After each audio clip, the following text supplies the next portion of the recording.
ওরা বন্ধ হবে না আমি আপনাকে বলি, আমরা তো দেশব্যাপী শুরু করেছি।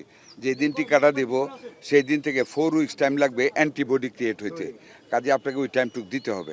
তবে একটা জিনিস তো নিশ্চিত চিন্তা করলে ভাই, হামটা পুষ্টিহীনতার কারণে যেইভাবে ছোঁয়াচেভাবে সরেছিল 2020-এর পরে প্রত্যেক 4 বছর পর পর হামের ক্যাম্পেনিং হওয়ার কথা ছিল।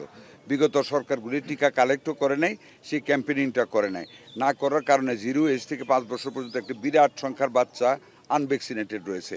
ওই বাচ্চাগুলিরই বেশিরভাগ হাম হয়েছে। অবস্থাকে আমাদের সরকারের, আমাদের মাননীয় প্রধানমন্ত্রী নির্বাচনের আগে আমাদের নির্বাচনী ইশতেহারে সকলের জন্য সুস্বাস্থ্য নিশ্চিত করা আমাদের লক্ষ্য। সেই লক্ষ্যকে সামনে রেখেই দেশের বিভিন্ন প্রান্তরে আমরা যাচ্ছি। আজকে আমি এখানে আসলাম, বরিশাল সম্বন্ধে অনেক কথা শুনেছি, আমি সরাসরি দেখতে আসলাম। আমি এই হাসপাতালটা প্রথম দেখলাম, তারপর আপনার শিশু হাসপাতালটা দেখব, আরেকটা হাসপাতাল এখানে আছে ওইটাও দেখব, তারপরে রাস্তায় আরও 3-4টা উপজেলা হাসপাতালও দেখে যাব। এখানে আমি যে খুব খারাপ পেয়েছি তা না, ইট হাজ বি ভেরি ফ্র্যাঙ্ক, দোষারোপ করলে হবে না। একজন স্টাফ অনুপস্থিত পেয়েছি, যাকে আমি ক্লোজ করে ফেলেছি অলরেডি। ক্লোজটা করতাম না, কিন্তু মিথ্যার আশ্রয় নিয়েছে, না এসেও বলেছে যে আসছে।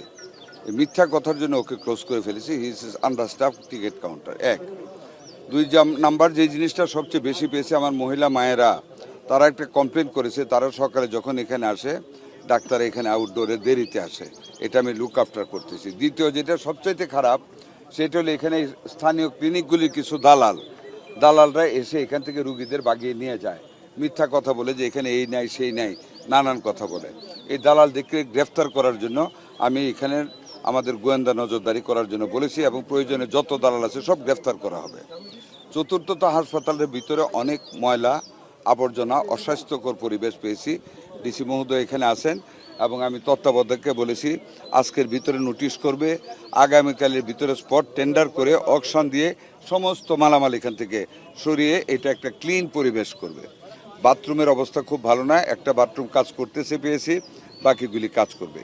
খাবারের ঘরে গিয়েছি, খাবার আমি মুখে নিজে চেটে দেখেছি, খাবারের অবস্থাটা ভালো, চাইলটাও ভালো। এটা আর আউটডোরটাকে আরও উন্নত করতে হবে, এ ব্যাপারে আমি তত্ত্বাবধায়ককে নির্দেশ দিয়ে যাব আউটডোরে ডাক্তার বাড়ানোর জন্য। আমরা আরও ডাক্তার দিব। আর একটা বিল্ডিং পিছনে আছে যেটা অব্যবহৃত, এই বিল্ডিংটা ডিসমেন্টেল করার জন্য, ভেঙে ফেলার জন্য আমি পূর্তের ইঞ্জিনিয়ারকে বলেছি আজকে চিঠি পাঠাতে, আমরা কালকে পাঠিয়ে দেবো এটা ভেঙে জায়গাটা সারতে।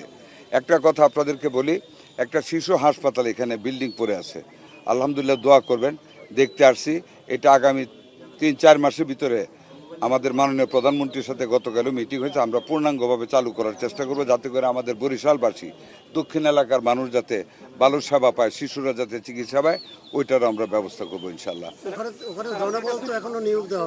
জনবল আপনারা জানেন, আমরা 1 লক্ষ জনবল নিয়োগ করতে যাচ্ছি আগামী জুলাই থেকে। গত 17 বছরের দুঃশাসন, আমাদের হাতে কোনো টাকা পয়সা দিয়ে যায় না, বিল্ডিং করেছে, জনবল নাই, ডাক্তার রিক্রুট করে নাই, মানে যত সব কাজ করেছে এই ধরনের, এগুলি ওভারকাম তো এক রাত্রে একদিনে করা যাবে না। আমরা চেষ্টা করতেছি।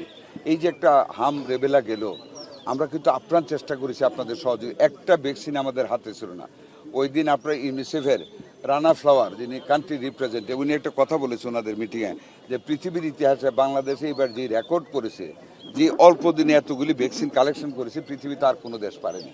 আমাদের হাতে এখন বাফার স্টক আছে।